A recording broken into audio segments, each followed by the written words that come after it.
spolek svatého Simeona, který byl oficiálně založen v dubnu roku 2000, ale historie spolku sahá až do roku 1995. V současné době se věnují hraní a přípravě originálních šermířsko-divadelních inscenací a příležitostně se účastní nejrůznějších městských slavností, šermířských festivalů, ale i soukromých a firemních akcí. Takže malinké strpení a spolek svatého Simeona předvede své soutěžní vystoupení. No co koukáte? Hunslédr, psí kůže, tak se mi teď říká. Chlap, co půl života bojoval pro slávu jiných a teď neznamená víc než ta psí. No jo, už to slyš. Mohl ses živit poctivě, mohl ses vybrat. Vybrat? Ha. Nic vám do toho není. Ale podívejte, jak jsem si mohl vybrat. Měšťanský synek z dobrého rodu, co jednou stědí živnost a důl. A paní Rozárka. Byla tak krásná, jak anděl. Co mě zajímalo, že za ní brousí jeden pan rytíř, který hledá peníze na zaplacení dluhů. Kdo miluje, ten se nerozdílí. Hej, chlape! No s tebou mluvím, ty šejdíři! Co chceš, pane? Tak ty nevíš? Ty nevíš, že už jsem ti dvakrát vzkazoval, aby ses mi neplet pod nohy a nechal mou paní Rozárku na pokoji. Vím, ale nedbám. Jsem z poctivého lože a stejně dobrý jako ty. Cože? Pane. Ty drzí kluku, Kubo, srovnej ho!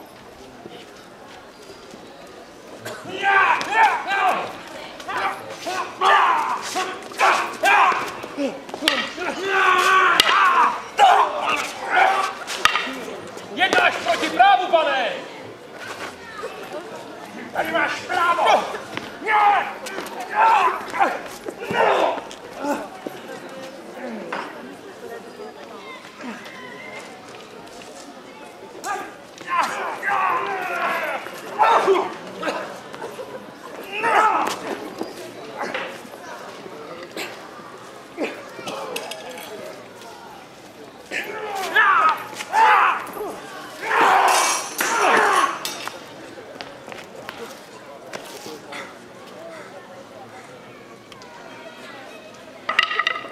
Vražda! Vražda! Tak a je. Ráno poctivý mladík a v poledne bordý.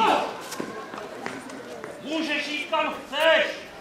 Všude se tě někdo zeptá, kdo jsi, odkud. A třeba taky, co si tam provedl. Jen jeden se tě na nic neptá.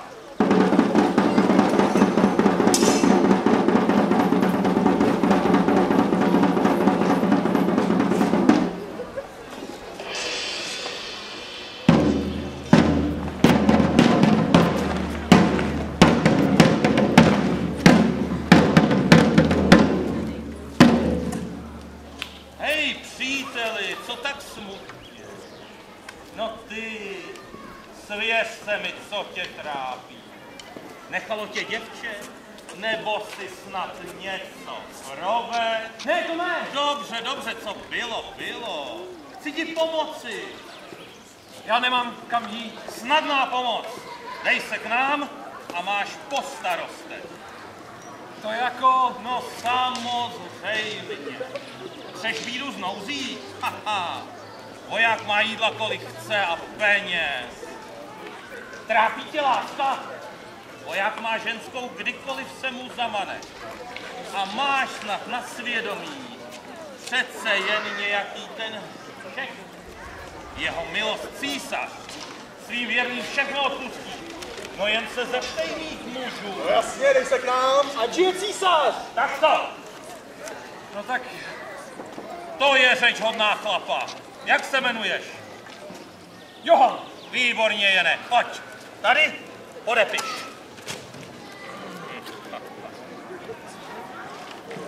Výborně, Jene. Podepsal jsi asi náš. Berte ho, chlapi. Ať je císař!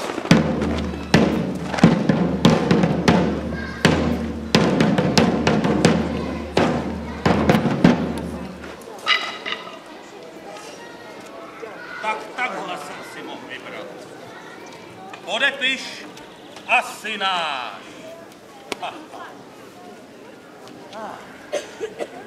Jsi náš. A že nevíš, co je to bejt voják, máš kamarády a ty ti všechno rádi vysvětlí a ukážu. Ale to je ten nováček.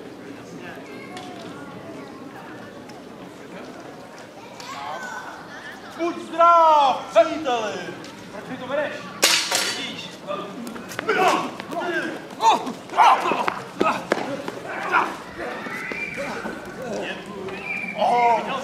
Děkuji.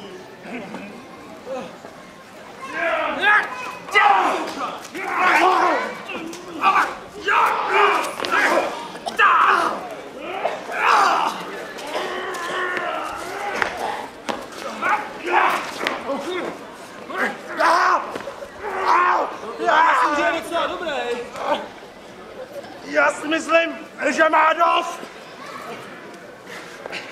No, tak se to pozbírej, mladej.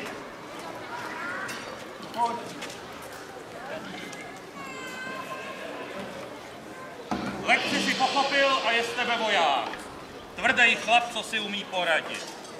A pak jdeš do boje a poznáš strach. Na poprvní strach z toho, co neznáš, a potom z toho, co už znáš. A třeba se ti to začne líbit. To budeš jak Lothar, chlap s kamennou tváří a kamenným srdcem, co se smál jen tehdy, když se kolem smála smrt.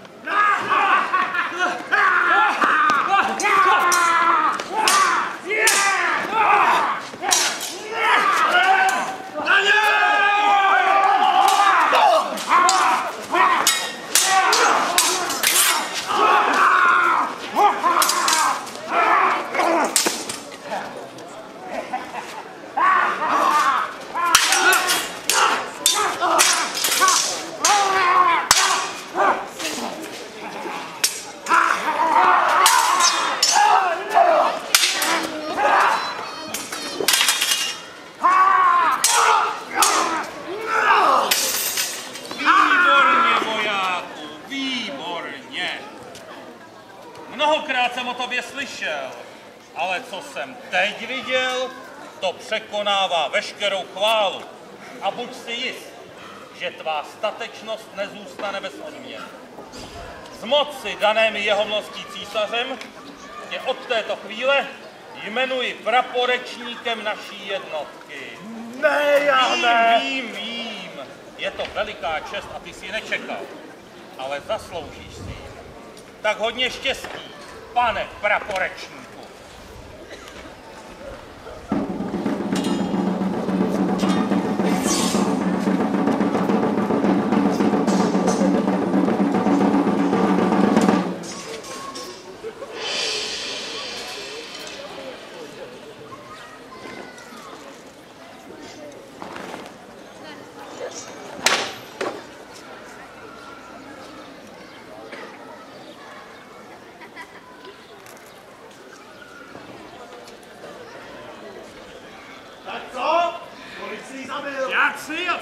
Já jsem bubnoval, až mi chytli paličky.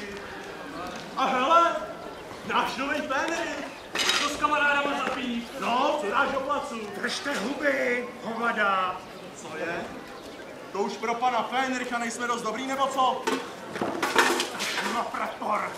Čertu ze šarží. Já chci bojovat, chci se rvát, zabíjet.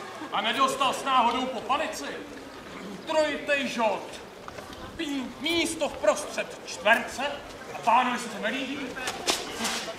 Víš co? Kašle na něj.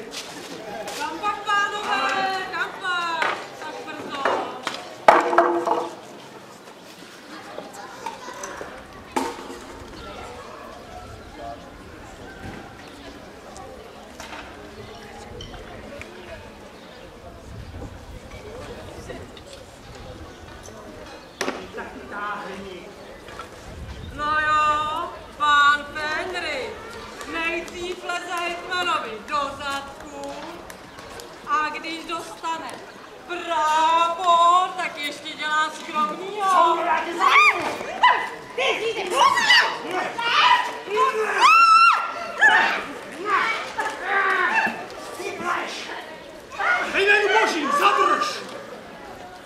tady prapora, tak coura se vysmála. Já ji zabiju! Stůj! Její život je v rukou božích, ne tvých. Jdi a modli se. Pros Pána, aby ti dal klidu a pustil ti. Jdi.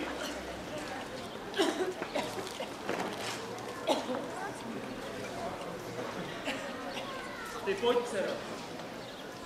Dnes najdeš ochranu při mém stanu. Otec Andreas, dobře, že jsme ho měli.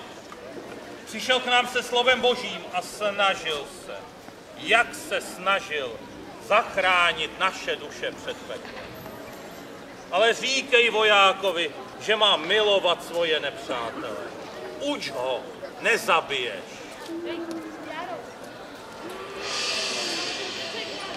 U vojska poznáš různý lidi, třeba takovej doppelsoldner Gottfried.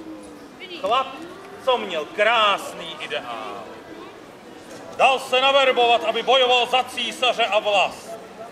Nikdy nešel loupit. V neděli chodil do kostela a když poznal Marianu, ve té